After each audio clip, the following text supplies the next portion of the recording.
And we're live. Don't forget to like and subscribe to the Solution Joy YouTube channel and check out our website, solutionjoy.ca.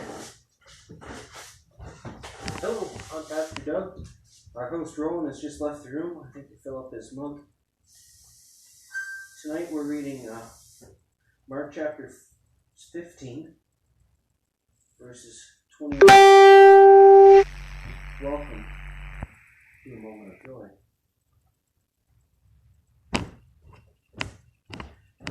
A certain man from Cyrene, Simon, the father of Alexander and Rufus, was passing by his way in from the country, and they forced him to carry the cross.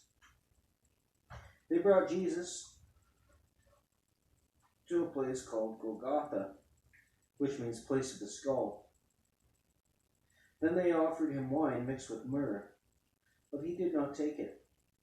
And they crucified him, dividing up his clothes and casting lots to see what each would get. It was 9 a.m. when they crucified him. The written notice of charge against him read, "The King of the Jews." They crucified 2 rebels with him, one on his right, one on his left. Those who passed by hurled insults at him, shaking their heads and saying, "So, you who were going to destroy the temple and build it in 3 days, come down from the cross and save yourself." In the same way, the chief priests and the teachers of the law mocked him among themselves. "He saved others," they said, "but he can't save himself. Let this Messiah, this King of Israel, come down from the cross, that we may see and believe." Those crucified with him also heaped insults on him. Actually, we're going to keep going. We'll go right up to 41, I think. At noon, darkness came over the whole land until 3 in the afternoon. And at 3 in the afternoon, Jesus cried out in a loud voice, "Eloi, Eloi, lema sabachthani," which means, my God, why have you forsaken me?" When some of those standing near heard this, they said, "Listen, he's calling Elijah." Someone ran, filled a sponge with wine vinegar, put it to a staff, and offered it to Jesus to drink. "Now leave him alone. Let's see if Elijah comes to take him down," he said. With a loud cry, Jesus breathed his last. The curtain of the temple was torn in two from top to bottom. And when the centurion who stood there in front of Jesus saw how he died, he said, "Surely this man was the Son of God." Some women were watching from a distance.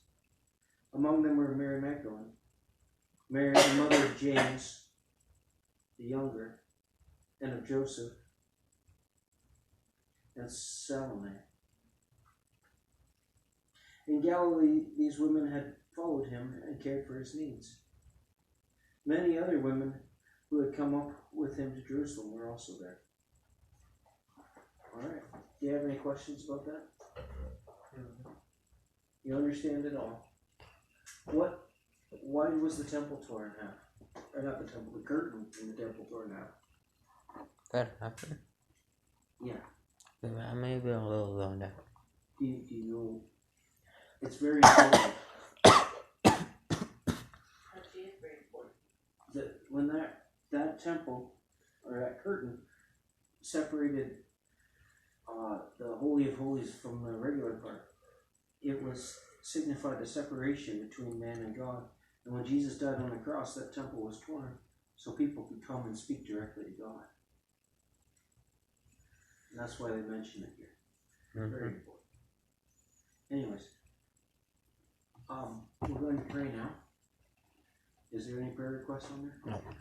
Dear Lord Jesus, we thank you for all that you give us. We thank you that you gave your life on the cross. We thank you that in so doing, the curtain was torn, and that we can come directly to God through you, through your work on the cross. We thank you for your sacrifice that paid the blood debt for our sins. We thank you for your love and your willingness to sacrifice yourself. pray we don't take that lightly. And we honor you. We love you, Lord Jesus. This we pray in Lord Jesus Christ's name. Amen. All right, we'll see you tomorrow evening for another moment of joy. If you're waiting for the sermon, we're having some technical difficulties. It'll be up as soon as possible. Hopefully it'll be up tonight. It might be tomorrow. So, all right, check in tomorrow. We'll see you tomorrow evening at 8:30 for another moment of joy. Bye-bye.